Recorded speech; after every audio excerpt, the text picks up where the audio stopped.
Siin on käkikeerajate nädala ringvaade. Sel nädalal teatame, et ainult rikkad maksavad eurokriisi eest. Ja sina oled rikas.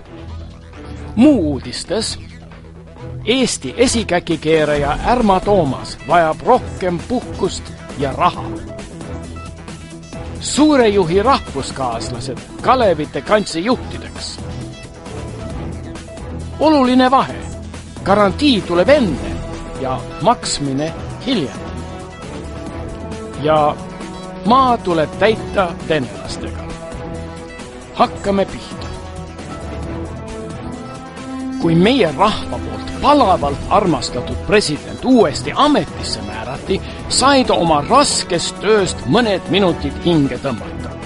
Aga see meenutas talle, et ta ei ole eelmise 5 aasta jooksul täiesti vahet pidamatu, täiesti kohusetruult ja ennast salgatavalt Eesti rahva hüvanguks tööd rabanud, ilma et oleks ühtegi päeva puhkust võtnud.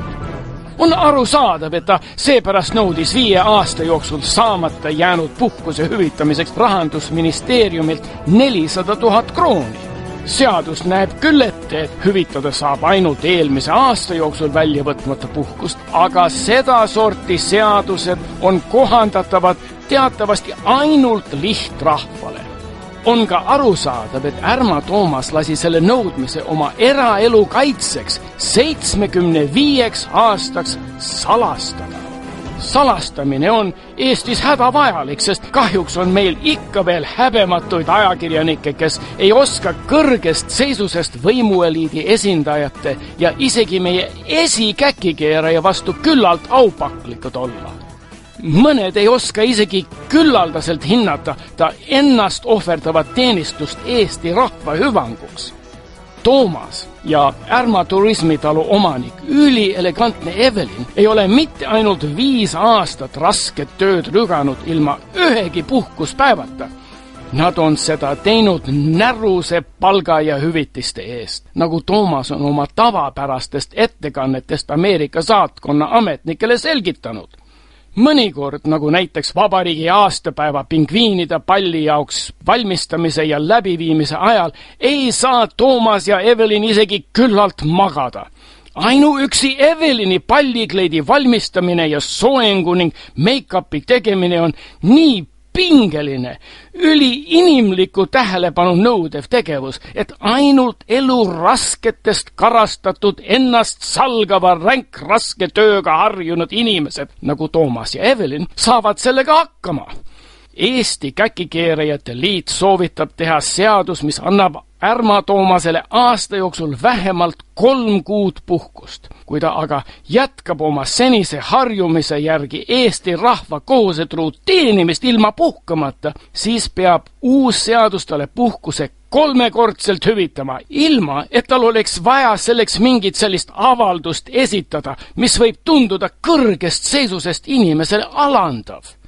Loomulikult peaks seadus nii hästi selle seaduse kui ka selle alusel makstud tasud vähemalt 100 aastaks automaatselt salastama.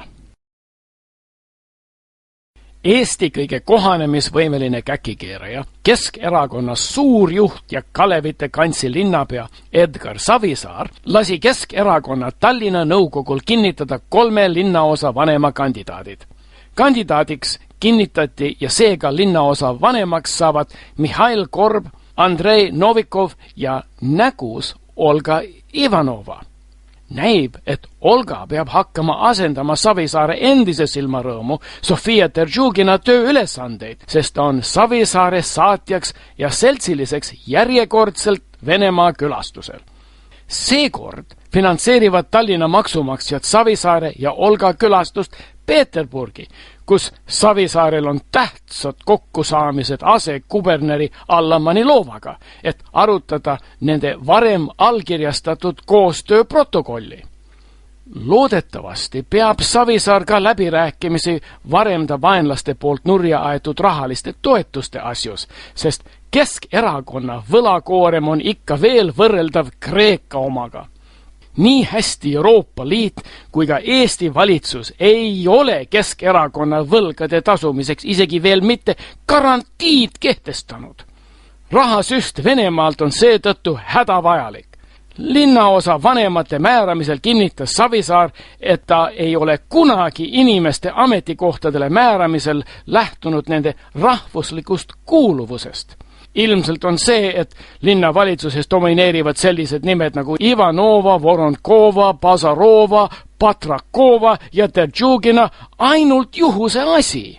Ta väitis ka, et ta ei aja taga soolist võrdsust, aga pidas positiivseks noorte, kuid suurte kogemustega naiste osakaalu tõstmist linna juhtimisel. Olles hiljuti osavalt lämmatanud parteis siseseid Keskerakonna ülevõtmise plaanid, sammub Savisaar kindlalt eduka, kuulsusrikka tuleviku teel. Kuigi ta ise seda ei tee oma alluvate ametisse määramisel, lähtub rahvuslikust kuuluvusest ta rahvuskaaslaste järjest arvukamaks kasvav valijaskond. See kaua oodatud päev, mil Edgar Savisaar, Eesti kõige kohanemisvõimeline käkikeerija, saab lisada oma Tallinna rahapadadele ka Toompea võimupirukad, polegi enam kaugel. Pankroti äärel vaakuvate Euroopa Liidu riikide võlgade garanteerisega seotud tegevused on Eesti tubli võimueliidi esindaja, rahandusminister Jürgen Ligi närvikavale halvasti mõjunud. Hiljuti väitis ta koguni, et valitsus ei tohi valetada. Ilmselt vajab Ligi rahusteed. Selliste ennekuulmatute ütelustega murrab ta piike oma valitsuskolleegide, kogu Eesti tubli võimueliidi ja iseenda vastu. Kuidas on meil, Eesti käkikeerajatel, üldse võimalik valitseda, kui me vajaduse korral vajalikul määral tõtt ei vääna? Rahandusministri ajas närvi pankuri Indrek Neivelti blogi. Neivelt väitis, et juttu, nagu poleks 2 miljardiline euro abipaketi garantii raha, vaid pelgalt garantii, on piinlik kuulata.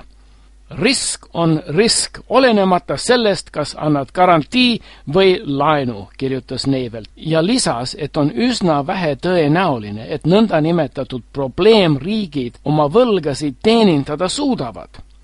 Ta isegi ei häbenenud küsida, miks ei räägitud inimestele ausalt enne euroga ühinemist eelseisvatest probleemidest ja miks ei räägitud valimiste ajal sellest, et eurotsooni liikmena tuleb meil garanteerida teiste riikide võlgasid. Ta väitis, et igasugune katse võtta üles selle teemalise diskussiooni naerdi üleolevalt välja ja kritiseeris isegi seda, et võimuparteide koalitsioonilepingus pole võlakriisist ega teiste riikide võlgade garanteerimisest midagi kirjutatud, kuigi need moodustavad 1/3 kogu Eesti riigi eelarvest. Selline jutt võib Jürgen Ligi muidugi närvi ajada. Peaminister ja valitsus on ju kõikidele juba ammu selgeks teinud, et eurotsooniga ühinemine oli nende suur saavutus. Ja mis siis, kui garantii on 1/3 kogu Eesti riigi eelarvest? Ega meil pole kerge olla kõige vaesem riik Euroopa Liidus. Suuremeelsed Eesti maksumaksjad saavad aru ja seepärast peaks ka Indrek Neivelt aru saama, et sellise garantii andmine on vajalik Eesti rahva enesetunde tõstmiseks. Eriti tähtis on teadmine, et saame jõukate riikide võlgu hakata maksma sellele 18% elanikkonnast, kelle lapsed peavad õhtul näljaselt magama minema, nagu teatas hiljutine Eesti inimarengu aruanne. Eesti Käkikeerajate Liit avaldab tunnustust meie tublile, närvi aetud rahandusministrile. Seekord ei pidanud ta isegi tõtt väänama. Muidugi pole 2 miljardi euro abipaketi garantii raha.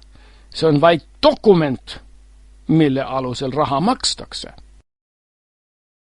Meie tubli ettenägelik valitsus võttis vastu korralduse, mis tõstab sisserändajate tänavuse piirarvu 1344 inimeseni. Sest aastaks varem kehtestatud piirarv täitus juba augustis. See olevat vastavuses välismaalaste seaduse ettenähtud 0,1% alalisest elanikkonnast. Lihtrahva rahustamiseks on vajalik sellised korraldused teha ja selliseid numbreid avaldada.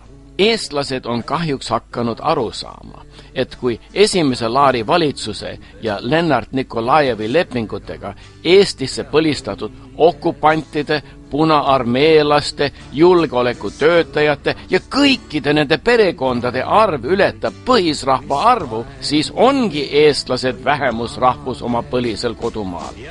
Kuna aga eestlased lahkuvad Eestist massiliselt, siis on meil vaja massiliselt venelaste sisserändu, et võimueliidil oleks kedagi valitseda. Seetõttu toetabki sisserännet võimueliidi ja ärikate poolt moodustatud Eesti Kaubandus-Tööstuskoda ning loomulikult ka Majandus- ja Kommunikatsiooniministeerium. Lihtrahvas õnneks ei saa aru, et need piirarvud ei piira seda massilist venelaste sisserändu, mida tehakse perekondade ühendamise sildi all Eesti valitsuse lahkel loal ja limiitvabalt. Loomulikult ei loeta ka need, kes ei suvatse paberid määrida ja astuvad lihtsalt üle meie sõbraliku Welcome to Estonia piiri. Kui avaldame selliseid täpselt näivaid arve ja protsente, siis saame õnneks tähelepanu kõrvale pöörata faktist, et valitsusel ei ole kõige vähematki aimu, kui suur Eesti alaline elanikkond pärast viimaste aasta massilist väljarändu päriselt on. On ka kasulik, et rahvas ei saa aru, et meie Statistikaamet rahvastiku arvudel ei ole mingit tähendust, sest iga elanik võib määrata endale mis tahes rahvuse. Eesti Käkikeerajate Liit avaldab tunnustust meie targale valitsusele. Kui eestlased lahkuvad, peamegi maa täitma venelastega, et meil oleks vähemalt nii kaua kedagi valitseda, kuni venelased valitsemise üle võtavad ja meil on aeg välja rännata Vahemere kaunitele randadele oma hästi teenitud pensionipõlve nautida. Soovitame muuta kunagise populaarse Maa tuleb täita lastega laulu sõna. Aeg on kätte jõudnud laulda Maa tuleb täita venelastega. Ja laulude ja lastega Maa tuleb täita lastega.